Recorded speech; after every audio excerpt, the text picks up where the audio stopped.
Hi guys, welcome to my channel. I hope you're all good. So I'm joined by my mom today. Hey guys.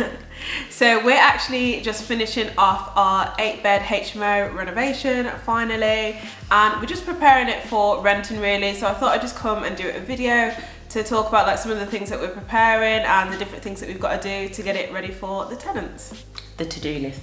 Yeah, basically just like a checklist of everything that we do so that the place is perfect. Right, so I'm going to start off with licensing. So when it comes to the end and kind of like getting ready to rent out your property, you should kind of already know if you need a license or not. And the license is really just there to make sure that the property is going to be suitable for the number of occupants. So we get our HMO license officer in at the start of the project so that he can tell us like the different things that we need to do. So say for example with the 8-bed property, he had to come in and make sure that the different things that we were going to do were going to be suitable for 8 tenants. Yeah.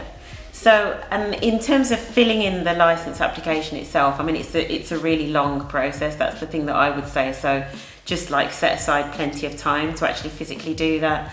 And then just make sure you've got all of your documents and all of your proof and everything that you'll need for the license. But yeah, by the time you get to this stage, as in you're almost ready to rent out, you should know that you need a license and you should kind of know what you need to actually complete the license application form as well.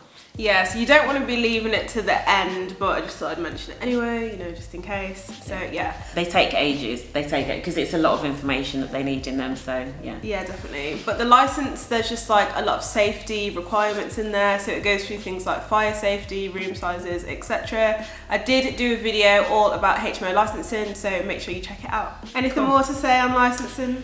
No, I think that's everything. No? Yeah. Okay. Do you want to talk about the other regulations that there are? So, other regulations. So actually the licence is a really good checklist because, well, certainly for our local authority anyway, because remember that obviously it always differs by local authority, but for ours, the licence application form itself takes you through lots of the other regulations. So it'll be making sure that you've got things like your gas safety certificate, the new electrical inspection one as well. I mean, obviously, if you're having a refurb, you have a lot of that kind of tested and produced anyway, but the electrical certificate, and then in terms of other regs, they'll probably ask you if you're a member of an association. So obviously, we're members of the NRLA, as well as the property redress scheme, so some sort of redress scheme in case you have issues with the tenant, and there's one other that I was gonna say, but it's the deposit.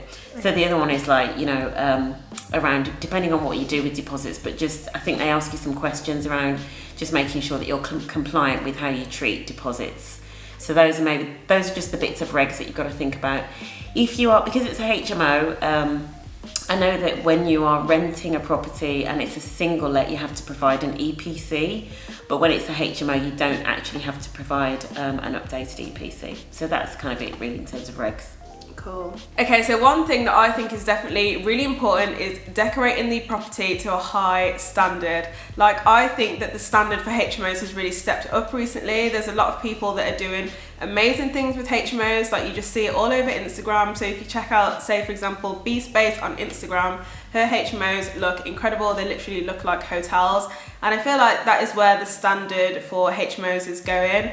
I feel like gone are the days where you can just do some shoddy little like room that just doesn't work anymore. Like, do you remember when our tenants were saying to us that they'd go on a viewing and the landlord would be like, it's furnished, and then there'd just be a mattress on the floor? Mattress on the floor. A flipping mattress. Yeah. And I feel like in terms of the standard, I think what I've learned as well, especially with our second renovation, is actually, because what you want to do with the HMO, because the stuff gets a lot of wear and tear, you want to go for a better quality of furnishings anyway. Not necessarily kind of over-spec'd, but once you're going for a decent standard of furniture that's going to last, actually you do naturally then lift the spec slightly. Yeah, definitely. But I just think it's so important to like make sure it just looks as nice as it can. Like, I just think you should always try and do the most. Yeah.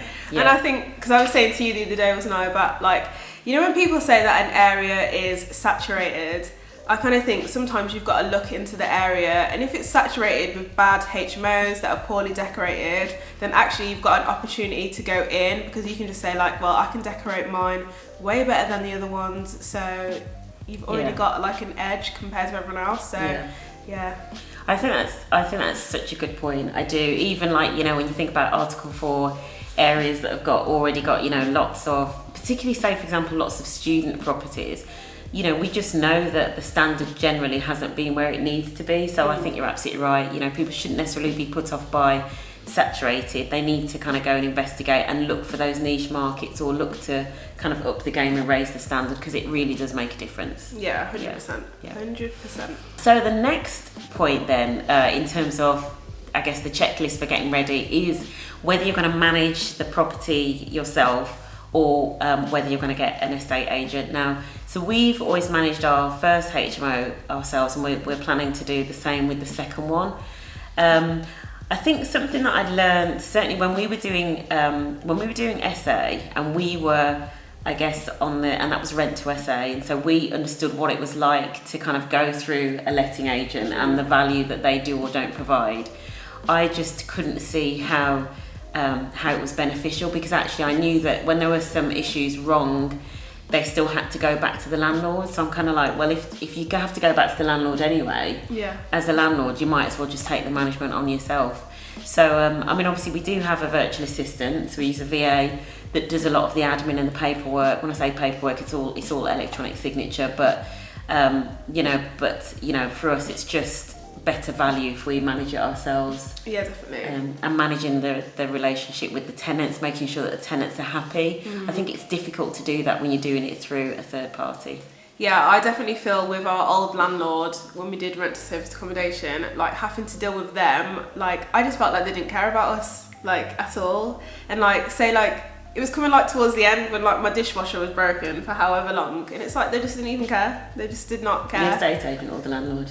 Well, both, to be honest, but I feel like the estate agent, they kind of like, they weren't pushing it further or anything like that. Yeah. So I feel like when you've got to deal with them, like, I don't know, I feel like they just hold things up, and yeah.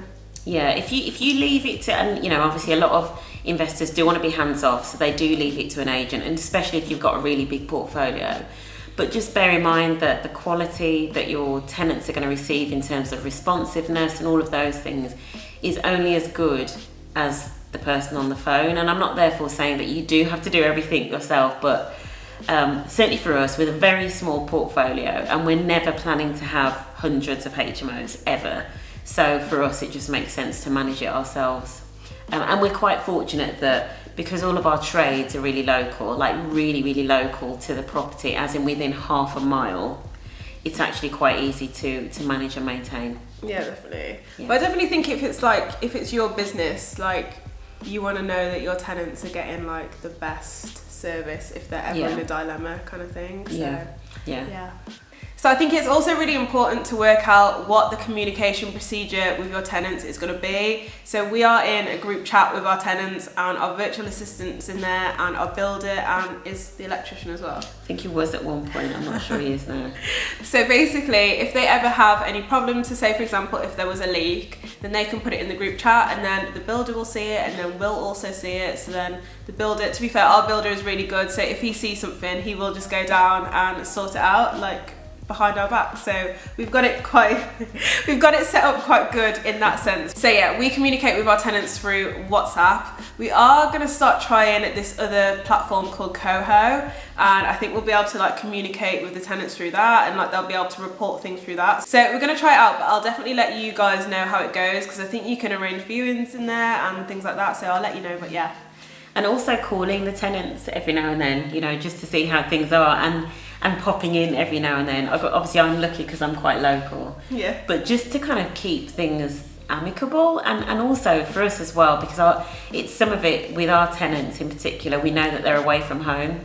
So they're away from home, so actually when they're at the house, they've only sort of seen their work colleagues, they've got no family or anything. So I think it's just nice to kind of just say hi every now and then. So whether it's the odd phone call or literally a visit round, not really to kind of necessarily check up or inspect anything, but just to say hello. Yeah. I think is quite nice. And just make sure they're okay, you know, you can be friendly. It doesn't always have to be like, what do you want? It's like, just hey. Yeah. Do you want to talk about British Gas as well? Yeah, so one of the things, so it probably links back to the last point in terms of the management of it, but The tenants all know that they can directly contact British Gas if there are any issues with the boiler or the plumbing, etc. I mean, actually, they don't have to, because our builder is so good anyway. It never gets to that stage. But if, say, for example, for whatever reason they couldn't get hold of us, they couldn't get hold of VA, couldn't get hold of the builder, they have actually got the British Gas number, so it's through the landlord's cover, and they can ring directly and somebody will come out. So that's quite good as well. So yeah, as a safety net. Yeah, and it just saves them contacting you. Like if you wanted to be like more hands off and like you didn't want them to contact you, then they've got the number. Yeah, absolutely. Cool. So let's talk about getting the advert ready. Getting the advert ready. So this is, I always think that when you're doing a refurb, you want to get the advert ready as soon as possible, because some people do start planning well ahead for when they want to move, especially if you're talking about like students or people that are on placement or they're moving job. The chances are that they probably know a good 4, 5, 6 weeks before they're due to move. So for us, I'm always thinking in the refurb schedule, I'm always thinking, when can we get some rooms ready so that we can actually take some photos? And so literally the property that we've got now, the 2 upper floors are pretty much ready in terms of bedrooms. The doors are closed so that no more dust can get up there. But yeah, you need to get the adverts ready as soon as possible. So a few weeks back, we got everything on spare room, on open rent as well, and obviously getting a professional photographer in. So scheduling all of that, sort of well before time, letting the builder know that that's when you're expecting, the photos to be done. Obviously Leah and then my sister who helps out with the design, so that everything's kind of tuned up, and also the painter decorator, so that everybody is kind of prepping to kind of have those rooms ready to support the advert going out is really, really important. And also our VA then kind of helps to actually get the listings on as well. Yeah, and I'd also say I think it's really important to have professional photos taken. I feel like it definitely makes so much difference, like actually having a professional photo. Like you want your property to stand out compared to the other ones. So yeah, 100% professional photos. Definitely, because we all know that iPhones and iPhones and good quality cameras, you can take good quality photos, but it's all about things like the angles and the perspective, which a professional photographer just looks at those things differently. And so as much as you think you can do it yourself, I would just say just get a professional to do it. Yeah, definitely. Yeah. But I feel like I know I can take a decent photo, but when I see her do the professional photos, I'm like, wow, could I have really done that? No, I couldn't. And we're quite lucky that we found somebody, it's somebody that we've known for years, but they not only do the photos, but they also do the videography as well. So we get video and photography out. We probably should give them a shout out. Yeah, what's that? Is it Finley's Photography in Shropshire. Yeah, I think they do travel. But yeah, if you wanted, and they've got drones and stuff like that as well, because in fact we got some nice drone images, didn't we, of the first one? So extra. Yeah, it is extra. But yeah, if you want photography and videography, it's good. It's good to do that. Yeah, and in terms of putting the advert out, we put it on open rent and spare room, in case you're wondering. And yeah, on open rent and spare room, you can do like different prices. So you might have one room that's on for say like 400, you might have another one that's on for like 425. You can all do that within like the same advert, so it is definitely really easy to use. Yeah, I think that's good as well for, because obviously different rooms do have different benefits, features. So even though all of our rooms always have a private bathroom, some of them are en suite, some of them aren't en suite, even though they're still private bathrooms. Some of them are bigger. So we kind of try to reflect that in the pricing, which actually is good in terms of the advert, because it will make some of them slightly more affordable, and even if we just vary it by £25, but that still makes a difference. So if you've still got, even if it's one room where the rent is a little bit lower, that could then attract them in, and actually they might end up going for a more expensive room because they prefer that one, but at least there's something to kind of suit more budgets, basically. Yeah, definitely, it's important. Cool. Okay, so let's talk about the viewing process. Yeah. So I think we're quite flexible, easygoing. Yeah, we are pretty flexible. I think partly because we're so local, and there's generally always somebody around, whether it's me or there's always somebody that can let a tenant in to have a look. So obviously we are planning to have a bit more of an open day on the second one, because I think as well the open day though for me is part of just celebrating the end of at the end of the refurb. So the plan is to invite a few of the old former office tenants to come and see it, which I think is quite nice. But it's also a bit of a marketing ploy as well. It kind of does both things, because obviously they can then tell their family and friends. But generally we're fairly flexible. I mean, certainly what we found, because we've had a lot of people moving to the area, you know, for jobs and things like that, you do have to be a bit flexible with them, because sometimes they might be travelling from, you know, from the south or from up north, and they might only be in the area for a day or so you do have to be kind of flexible. But I think the thing that I've learned from the first one is you do have to set a few boundaries, and not, you know, if you can group them together on a particular day, then do that, because obviously otherwise you're kind of just up and down like a yo-yo. And I think it's really important to mention as well, like, how to know if someone is like a good tenant. And because I know we were saying the other day about, like, if they start saying any like weird things or like telling any weird stories, then that is kind of like a warning sign. Say for example, we had this girl, she came in view and she was like, okay, I've lived in my other like home for 4 years or however long it was, but then she was saying, and she got really funny about us getting a reference.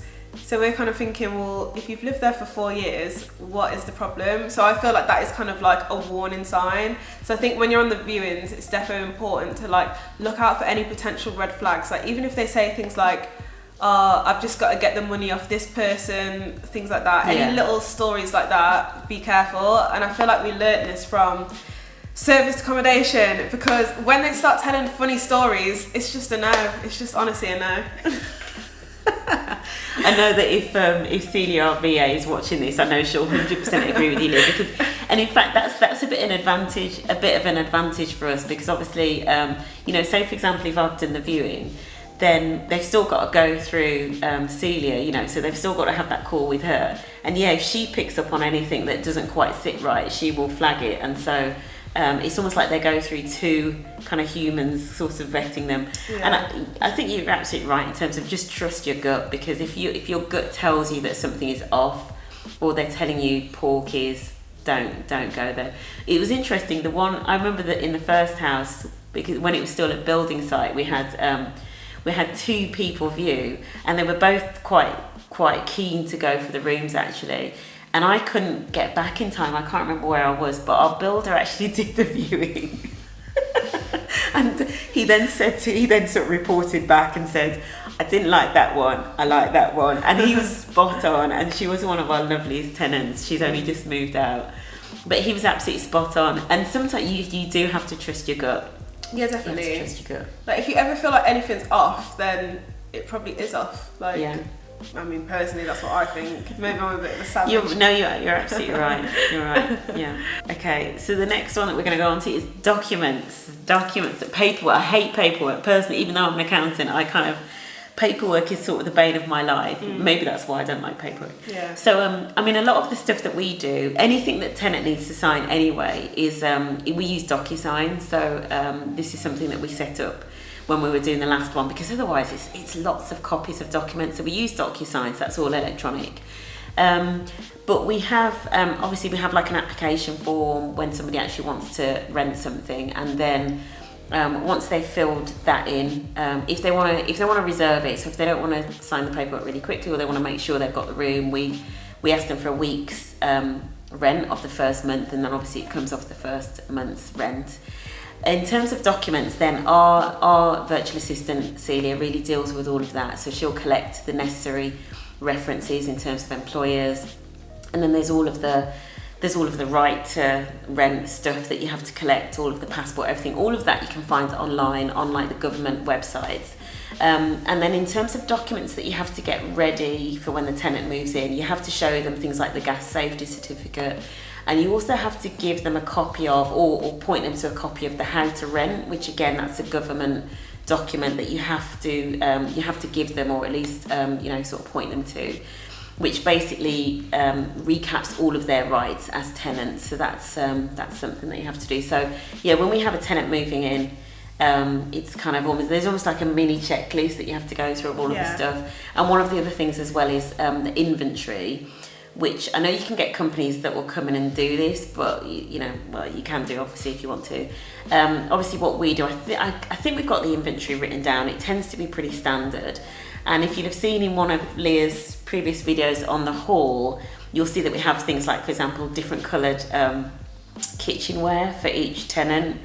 And what we just tend to do as almost like a supplement to the inventory is we just take photos of, you know, all of the stuff that kind of comes with the room, all of the stuff that's in the room, and that's it really in terms of the documents. Yeah. Have I forgotten anything? No, I mean, we keep all the documents in Google Drive, Yeah. in case you were wondering, because he's got time to, you know, keep all of them in paper form, so Yeah, and also I forgot to mention as well, just any revisions to the AST. So obviously we were getting obviously we've got a new house that's coming up, so things had to be changed, and, you know, just reviewing all of the AST, so the assured short hold tenancy. So reviewing all of the tenancy agreements to make sure that they're fit for purpose, you know, if there have been any changes in regulation, checking all of those sorts of things so that they're ready to go for the new tenants. Yeah. Where did you get our ASTs from? I think we just got a standard one online, and then we just tweaked it and kind of double checked it and kind of read it through again, and the government website's got everything on, really. So unless you've got something weird and wonderful that you think needs tailor making, I don't see why you need to pay for something like that. It's interesting that you say that, because I was just looking the other day and I saw some ASTs on the RNLA website. Okay. Now obviously these are like the National Landlord Associations. I saw them and they were only like a few pounds, like less than a tenner. Yeah. But I remember when someone tries to charge us like £500 for an AST, it's just not necessary. Yeah. It's not.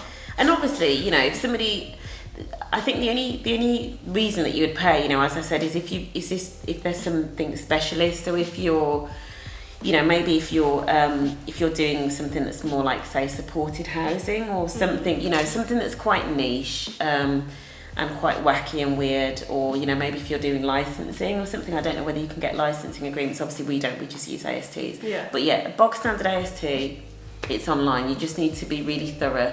And then, you know, if you've got any struggles, maybe give it to somebody that's got a little bit of legal knowledge just to read it over for you, but I don't see why you should pay for a standard AST. No. Okay, so we also do provide the tenants with a cleaner, and they come every 2 weeks, and then they clean like the kitchen and communal areas, just to make sure that the place isn't a complete mess. Like, I can't think of anything worse than having a dirty kitchen. Like, I just couldn't. What? I couldn't. So bougie. So yeah, I think it is nice that we have a cleaner that comes in and cleans the kitchen, just to keep it all neat, tidy and nice. Yeah, so with the cleaner, so the cleaner comes in once a fortnight, and then obviously when we have an end of tenancy, we also get the cleaner in. And we had to switch bathrooms at one stage as well, so again we'll get the cleaner in to do like a specialist deep clean. And we also get a gardener as well. I can't remember how often he comes. I think it might be once every month, like when it's summer and the grass needs cutting, because I think it is important to just make sure that the house, you know, for the bits that the tenants aren't responsible for themselves, that the rest of the house just looks nice and clean and fresh. Yes, that's really important for us. Yeah, definitely. Yeah. Just keeps everything neat and tidy and It clean. It does. Yeah. Like, can you imagine if like you didn't have a cleaner and then you came back 6 months later and you don't know what you find. There'd just be arguments. I think that's the thing. Yeah. There'd be like little things where people are like, you haven't cleaned this or you haven't cleaned that. Yeah. So the other thing to mention with the cleaning, I guess, is the bin rota, because it's really important, because obviously otherwise you'll have tenants arguing about whose turn it is to take out the bin, and it will just be left to one or two that always do it. So we put a bin rota up. We kind of do like a month at a time, and it's alternate weeks, because in our council it's, you know, 1 week it's kind of regular waste and then the other week it's recycling. So we sort of do that by room and kind of rotate it round. And the bin rota we leave on the notice board, which probably leads nicely into the next thing on the checklist. So in the kitchen we have like a small notice board that anybody can write on. So any of the tenants can write, you know, leave messages for each other. I think on the notice board at the moment we've got like the Wi-Fi code, the telephone number for British Gas in case there are any issues, my number's up there, I think the builder's number's up there maybe, and also the painter decorator. It's just like any useful information basically. And yeah, anybody can write on that. You know, I could pop in and write on it if I wanted to. I mean, obviously we've got the WhatsApp group as well, but I think the notice board is just useful just because it's there, you know. Yeah, definitely. Yeah. I'm thinking as well, if you want us to do a video talking about like what your responsibilities are as a HMO landlord, then maybe that would be helpful for some of you guys. But yeah, just comment down below and let me know. So I also think it's really nice if you get your tenants like a little welcome gift, so maybe some donuts, bit of pizza, prosecco, something like that. I feel like it just means that you like start off on a good note. I feel like it makes a difference. I do think it makes a difference. Because I'm a little bit bookish, I did actually get, so each tenant that moved in, certainly in our first HMO, I got them each a book that was kind of like, based obviously because I'd met them beforehand, it was kind of just something that I thought either went with their personality or with the jobs that they were doing. So obviously we've got a few doctors in our first one. So I just got, kind of books that I know are popular, kind of around those sorts of topics. Got somebody else, the Michelle Obama book, got somebody else, the life-changing magic of not giving a, so that's the kind of thing that we do. I mean, and I'm sure we'll keep doing that. Did you want to talk about the branded stuff that we're doing this time? Yeah, so we are getting them like little branded gifts. So when I moved into my place, they gave me a gift. So they gave me like a little travel mug that had like their logo on, and they got me this thing which is so sick, and I literally use it every day. And it's like this thing where it connects your keys to your phone, so if you lose your keys, you can just like bell it off your phone, or if you lose your phone, you can bell it off your keys, which honestly, it's just the best thing ever. But I feel like when I moved in, like it did just put a smile on my face, because I was like, like they've got me this little gift, like I just love it. Yeah, I think it's important. Yeah, it starts off on good vibes. Yeah, and I think that is one thing that is really important. Like I think if you start off on a negative note, then it's it's always a bit difficult, isn't it? Whereas I think if you start off on a really good vibe, then actually things will go quite smoothly. Yeah. Like even when I look back at the rent to SAs, I feel like we started off on a bit of like thinking that the landlord was a bit aggy.